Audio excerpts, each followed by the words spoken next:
y a des voies que Dieu a établies pour permettre à chaque être humain d'avoir accès à sa voie. Elles peuvent sembler être banales, courantes, mais c'est important de les identifier parce que trop de gens cherchent Dieu là où il n'est pas. Là où il y a de la valeur, il y a de la contrefaçon. Donc la contrefaçon ou la falsification grandit là où il y a de la valeur. Donc là où il y a de la valeur, la contrefaçon grandit. Et la voix de Dieu étant la chose la plus importante dans l'univers qu'un homme peut rechercher, alors dans ce domaine-là, il y a beaucoup de contrefaçons. C'est pourquoi vous devez comprendre comment avoir accès à la voix du Créateur. Parce que plusieurs voix vont vous solliciter, ça peut ne pas être les bonnes voix. Plusieurs voix vont dire je suis l'Éternel. Mais il est important pour toi d'avoir les codes pour savoir que ça c'est Dieu, ça ce n'est pas Dieu. Parce que tout ce qui a de la valeur est protégé par son fabricant. Dieu sait que sa voix étant la chose la plus importante pour changer la vie d'un homme. Parce qu'un homme qui entend Dieu, c'est fini. Si tu t'en sors pas, c'est parce que tu n'as pas encore entendu Dieu. Si les choses sont coincées, c'est parce que tu n'as pas encore bien entendu. C'est encore flou. Frère, tu ne peux pas entendre Jéhovah et demeurer la même personne. Parce que sa voix est puissante. Quand elle entre dans ton esprit, elle redesign ton esprit. Elle refaçonne ton esprit de telle sorte que, quelle que soit la situation,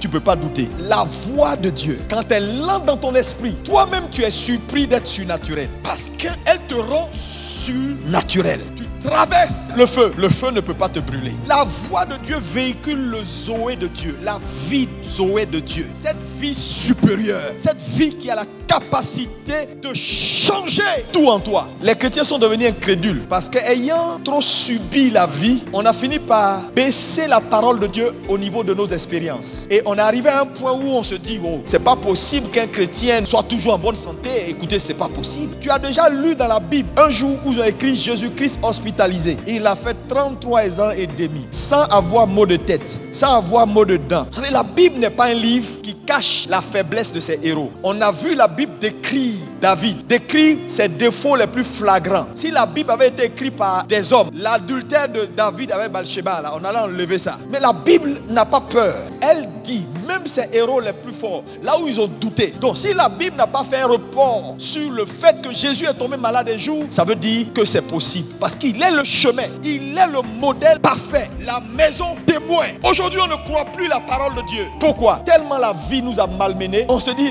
est-ce que c'est possible? Voilà pourquoi l'église souffre. Voilà pourquoi l'expérience des chrétiens est à la hauteur de la foi diluée que les gens ont aujourd'hui. L'honnêteté, c'est de reconnaître où Dieu est et où nous on est. Et puis prier pour que Dieu nous aide à monter. Mais on ne rabaisse pas la parole de Dieu au niveau de nos expériences. Dans ce texte du psaume 19, verset 1 à 4 jusqu'au verset 9, on voit les deux grandes voies d'accès à la voix de l'Éternel. Il nous parle de la création qui révèle Dieu. Et derrière cette création, la voix de Dieu qui retentit jusqu'aux extrémités de la terre et l'accent de cette voix-là qui va jusqu'aux extrémités du monde. Ensuite, il poursuit pour nous dire, parlant toujours de la voix de Dieu, il parle ici des commandements de Dieu. Il nous parle également de ce qu'on appelle les statuts de Dieu. Il nous parle de la loi de Dieu et du témoignage de sa parole. Donc, la première voie d'accès à la voix de l'Éternel, c'est ce qu'on appelle la révélation générale dans sa création. Frère,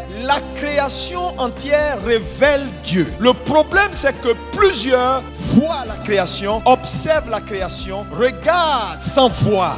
Parce qu'on peut regarder sans voir. Et la majorité des hommes regardent sans voir. C'est pourquoi la Bible dit, ils seront inexcusables. Ceux qui l'ont connu, mais qui ne l'ont pas glorifié comme Dieu. Pourquoi? Parce que Dieu a fait les choses de telle sorte que les choses soient évidentes. Voilà pourquoi, dans nos cultures passées, dans nos civilisations passées, vous pouvez voir par exemple nos parents dans nos villages, comment ils ont eu accès à la conscience des choses de Dieu. Ils ont juste observé. Ils ont vu des montagnes, ils ont vu qu'il pleut, ils ont vu le soleil, ils ont vu l'aspect du ciel changer. Ils se sont dit, il doit avoir un être suprême quelque part. Allons l'adorer. Malheureusement, pour ceux qui n'ont pas eu de discernement, ils ont assimilé le Créateur à la création. Avant d'aller au champ, on va verser un peu d'eau pour que Dieu boive un peu d'eau. Pourquoi? Parce que n'ayant pas eu la révélation, ils ont assimilé le Créateur à la création. Ils ont trouvé que la création était tellement immense, la création était tellement grande, et ils ont perçu quelque chose dans leur conscience que s'il y a création, c'est qu'il y a créateur. Frère, c'est absurde de vivre sa vie comme si Dieu n'existait pas. Voilà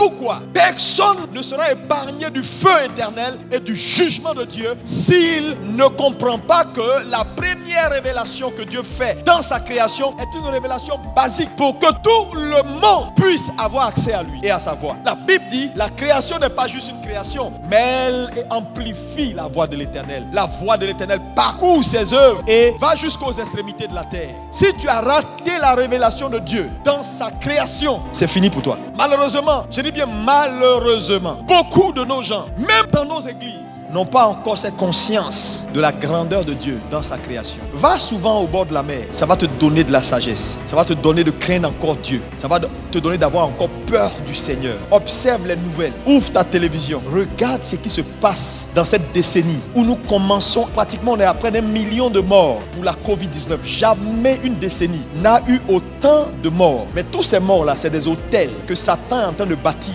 pour posséder la décennie jusqu'en 2030. C'est l'église seule qui sait pas ce qui se passe. Il n'y a pas nom d'église. Il n'y a pas catholique dans la Bible. Il n'y a pas Assemblée de Dieu. Il n'y a pas BMC. Il n'y a rien. Il y a les enfants, ceux qui craignent leur Dieu. Ceux qui ont le cœur circoncis et qui marchent après Jésus-Christ de Nazareth.